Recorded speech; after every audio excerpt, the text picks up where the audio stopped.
Hey, guys. Here is BENEHIKE. Today I will show you how to install 270 degrees freestanding batwing awning.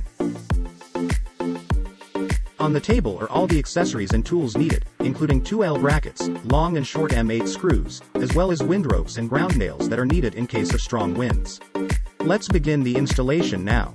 Slide 2 long M8 screws into the rails and align the L brackets with the screws before fixing them in place. Repeat this step to install the another L brackets. Next, open the zippers on both sides of the awning and slide the short screws into the 4 rails, with 2 screws needed for each rails. You need a friend to help lift the awnings and insert 8 screws into the holes of the L bracket, and then tighten the nuts. It's important to note that you should measure the position where it will be installed on the car in advance, and make sure the tail of the awning is as close to the rear of the car as possible.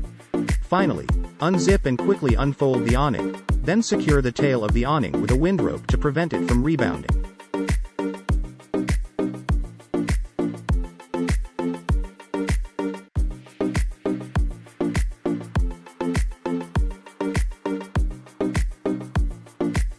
Once done, you can sit comfortably in the shade and enjoy outdoor life. I hope this video has been helpful to you. If you have any questions, please contact benehike.com.